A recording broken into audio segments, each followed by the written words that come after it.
Vamos falar agora do tema que vocês odeiam, mas aí mesmo que eu faço o quê?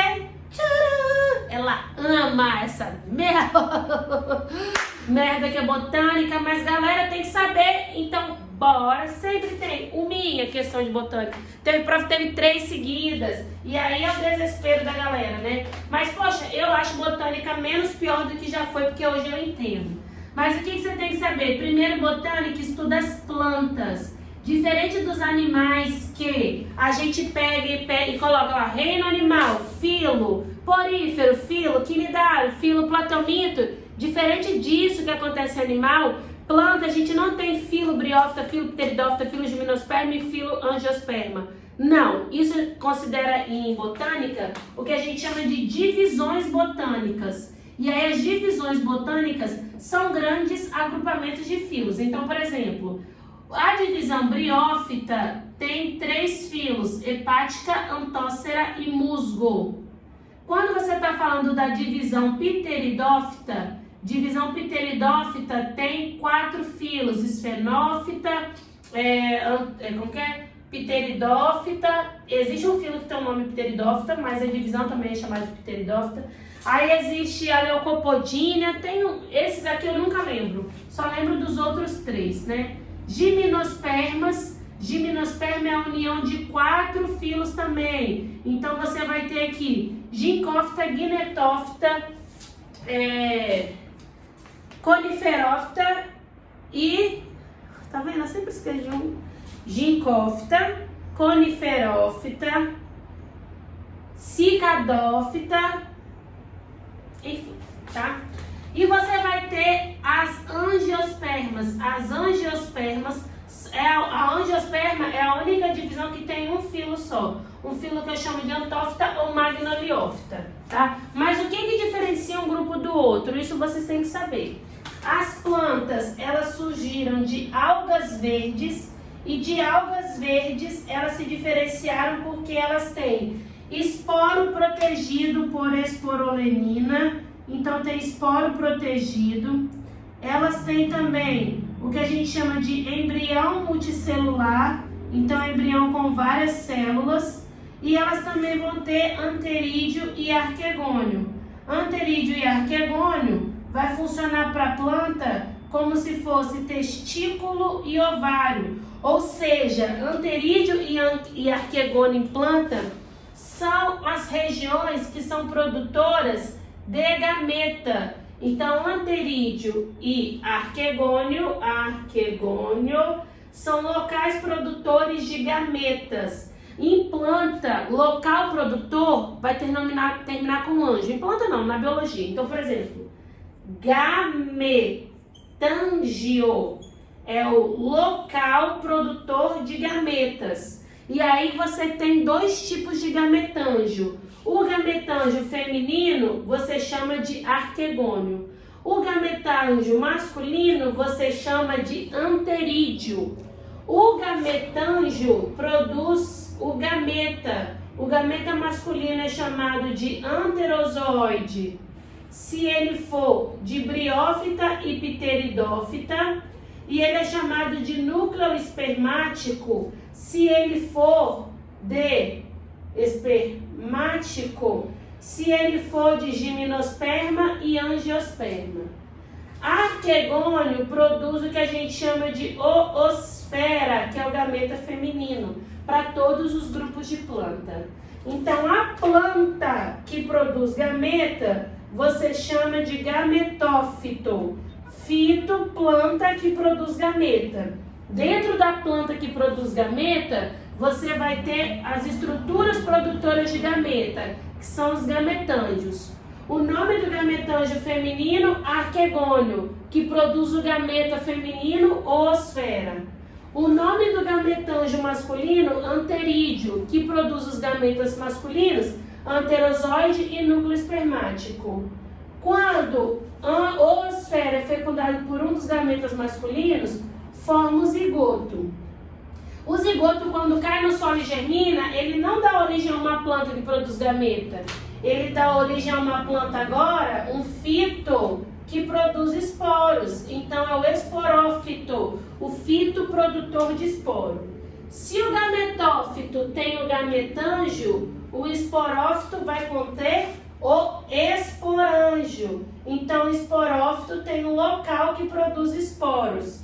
E esse local que produz esporos vai ter uma célula. O nome dessa célula é o cito, que produz os esporos. Então, é o esporócito. O esporócito... Então, vamos lá. Você tem o esporângio, que é essa estrutura aqui, que está dentro da planta, o esporófito. E o esporângio vai ter o esporócito. Quando o esporócito sofrer meiose, vai produzir o que a gente chama de esporos. Meiose é uma divisão reducional. Os gametas são estruturas N. Quando eles se juntam, formam uma estrutura 2Ns. O esporófito é 2Ns, assim como todas as estruturas que compõem ele. Quando o esporócito passa por uma meiose, produz os esporos, que são N. Quando o esporo cai no solo, origina uma planta N, que é o gametófito. E tudo do gametófito também vai ser N. Então, Camila, você está me dizendo que uma estrutura N produz um gameta N? Sim, eu estou dizendo isso. E isso é feito, então, por uma divisão celular que eu chamo de mitose. Se perguntarem para você assim, qual a função da mitose? Crescimento e regeneração. E qual a função da meiose? Produção de gametas? Você vai estar errando feio.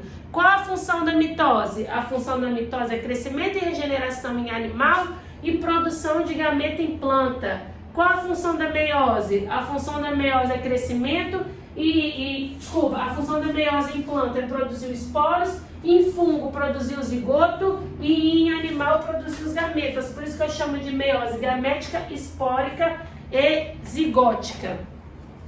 Agora, isso daqui, quando as algas têm isso tudo, ela dá origem às plantas. Mas nem todas as plantas são iguais. Tem aquelas plantas que a gente denomina como briófita, que são plantas que não têm vaso condutor. Então, sem vaso condutor. Aí você vai dividir aqui no outro grupo, que é o grupo que teve vaso condutor. Esse grupo aqui depois vai se dividir em dois. Um que vai ser as pteridófitas. As pteridófitas são aqueles que têm vaso condutor e que tem também, mas que se reproduz precisa da água para reprodução, assim como a briófita. Por quê? Porque o gameta de briófita e pteridófita tem flagelo. E se gameta tem flagelo, vai precisar da água como meio de locomoção desse gameta. Mas você vai ter aquele grupo de plantas que surgiu a semente. E aí a semente pegou essa planta e dividiu em duas. Aquelas que a semente era gímeno, ou seja, era uma semente pelada, e aquelas que a semente era anjo, ou seja, aquela semente que tinha proteção do fruto, mas para existir o fruto você tem que ter a flor, tá? Então, isso é o que vai diferenciar os grupos vegetais. Aí vamos lá, né? Isso tudo tá beleza, já falei, todas as plantas têm esses processos reprodutivos, mas quanto mais você vai evoluindo nos grupos, mais você vai dando uma complexidade para esse ciclo aqui. Por quê? Porque surgem estruturas. Por que aqui surge a semente? Porque surge uma estrutura na flor que a gente chama de óvulo. E veja bem, óvulo de planta não é o gameta feminino da planta, porque o gameta feminino da planta a gente chama de oosfera. Óvulo de uma planta é uma estrutura que vai proteger, sabe o quê? O esporângio. Então, quando você tiver uma planta em que ela tenha o óvulo nada mais é do que uma casca, dentro da casca o esporângio, dentro do esporângio o esporócito. E aí o esporo, quando você começa a ter óvulo, ele não vai para o ambiente, ele fica retido dentro do óvulo. E aí a planta se desenvolve ali. O gametófito é uma fase não visível. A gente fala que o gametófito é a fase dominante em briófita. E dominante em esporófita vai ser o e pteridófito, gimnosperma e anjo, vai ser o que a gente chama de esporófito. Então, briófito é gametófito, o resto é esporófito. Por quê? Os 4 grupos têm as 2 fases? Sim, mas qual que é aquela que dura mais tempo no ambiente se você é briófita? Gametófito. E qual é aquela que dura mais tempo no ambiente se você é pteridófito, gimnosperma e angiosperma? Aí sim entra o esporófito. Beleza? Uma coisa que eu quero que vocês saibam é o seguinte, plantas como briófitas não têm vaso condutor de seiva. Na verdade, verdadeira, o último grupo de briófita, lembra que eu falei para vocês que briófitas são 3 filos? Filodohepática, antócera e musga, tá? Então, as plantas, ela tem 3 filos, as briófitas, hepática, antócera e musgo. O musgo tem xilema e floema primitivo, que a gente chama de adroma e leptoma. Então, xilema e floema primitivo, adroma e leptoma. Isso acontece em briófita, mas via de regra, em questões vestibulares, briófita não tem vaso condutor de seiva. Se não tem vaso condutor de seiva, não tem quem fica pegando os componentes e transportando numa velocidade alta pela planta. Isso faz com que a planta se reduza e seja muito pequenininha, como os vermes que são achatados dossoventralmente, porque tudo é feito por difusão. Então, briófita é o grupo de plantas mais simples, não tem vaso condutor de seiva, sabe por quê? Porque elas não formam tecido nenhum. Então, se elas não formam tecido, não tem como elas ter os órgãos de planta. Quais que são os órgãos de planta? Raiz, caule, folha, flor, fruto e semente, tá? Existem 6 órgãos de planta. Então, raiz, caule, folha, flor, fruto e semente. Briófita não tem nada disso, porque briófita não tem tecido. Os tecidos começam a surgir em pteridófita. A pteridófita pode ser gigantona, vide essa samambaia lá, né, que vai até o final no chão. As pteridófitas, elas têm vaso condutor de seiva, e ela tem todos os tecidos, né, ela tem todos os órgãos. Ela só não vai ter semente, flor e fruto. Então, o que pteridófita tem? Tem raiz, caule e folha, tá? Gimnosperma passa a ter, além da raiz, caule e folha, ela passa a ter semente. E angiosperma, raiz, caule e folha, flor, fruto e semente. E aí ela vai ter todos os grupos, tá? Então a gente fala o seguinte, a gente fala que o grupo das angiospermas é o grupo de planta mais evoluído porque tem todas as estruturas.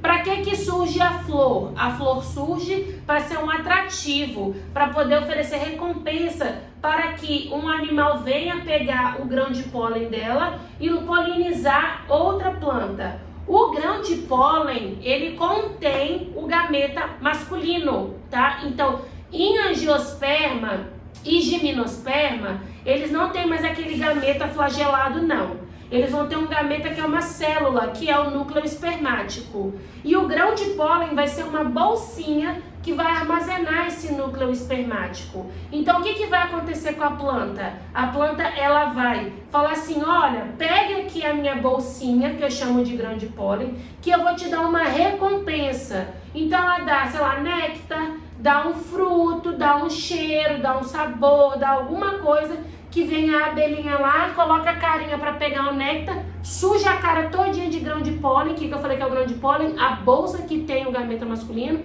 Quando ela for fazer isso em outra planta, ela vai pegar aquele grão de pólen e fecundar essa outra planta.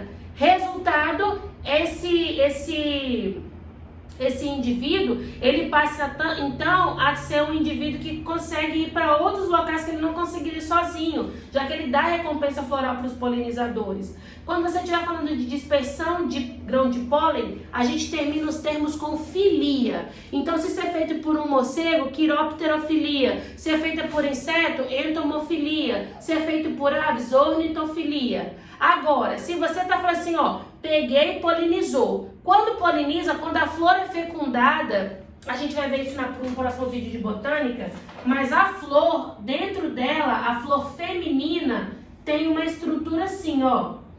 Ela vai ter isso daqui a gente denomina como a parte feminina, é o pistilo.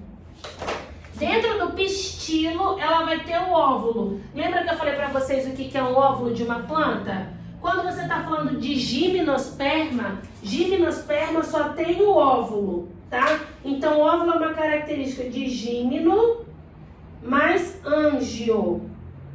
Então, vou até apagar aqui, depois eu desenho de novo. Então, quando você está falando de gimnosperma, a planta da gimnosperma só tem o óvulo. E o que eu falei que o óvulo era, lembra? Eu falei para vocês que era o esporângio com o esporócito dentro, beleza?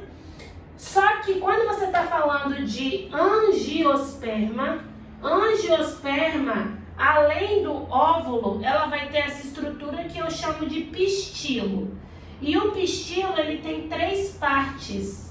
Isso daqui eu chamo de estigma, isso daqui eu chamo de estilete e isso daqui eu chamo de ovário. Estigma, estilete e ovário.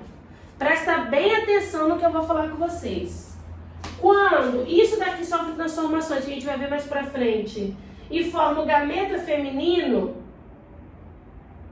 o gameta masculino fecunda o gameta feminino, forma aqui um zigoto que eu chamo de 2 N's. Esse zigoto libera uma substância que faz com que a casca do óvulo se retraia e se resseque e acaba de formar então a semente. Então, o que é semente? Semente, ela é o óvulo fecundado da planta. Então, por que só existe semente em gimnosperma e angiosperma? Porque só angiosperma e gimnosperma tem um óvulo, porque só angiosperma e gimnosperma tem um óvulo, né? Que é essa estrutura. Agora, quando o embrião é formado aqui dentro, é por isso que você tem que pegar a semente e plantar, porque é ela que tem o embrião. Quando o embrião ele for formado, ele vai liberar um hormônio, giberelina e auxina, e a giberelina e a auxina vai pegar essa parede do ovário, que era fininha, e vai colocar tanta substância nutritiva, mas tanta substância nutritiva, que ela vai ficar gorda. E pasmem, olha o que vai formar? O fruto. Então, o fruto, ele é o ovário desenvolvido. O fruto sempre é o ovário desenvolvido? Sim. Porque se não for o ovário desenvolvido, se for outra parte da planta que não seja o ovário desenvolvido, você vai denominar aquilo de pseudofruto. Então, o que é pseudofruto? É quando a parte que você come não é o ovário desenvolvido da planta, é qualquer outra parte da planta. Camila, fruto sem semente pode ser considerado um pseudofruto? Também não. Fruto sem semente eu chamo de fruto partenocárpico. Aconteceu um processo em que se desenvolveu o ovário na ausência do espermatozoide, na ausência da fecundação. Não aconteceu a fecundação. Se não aconteceu a fecundação, não tem como formar semente. Se não formar semente, aquele fruto vai se desenvolver sem semente. É a mesma coisa na espécie humana da acho que eu falei errado. Partenocarpia em planta, partenogênese em animal, quando o óvulo se desenvolve na ausência do espermatozoide. Beleza? Então, na próxima aula de botânica, a gente vai ver os tecidos, a morfologia, a histologia, os tecidos, todos os órgãos, que é a morfologia, e a parte de funcionamento, que é a fisiologia da planta. Tá bom, galera? Beijo! Faça os exercícios para a aula de sexta-feira e espero vocês. Tchau, galera!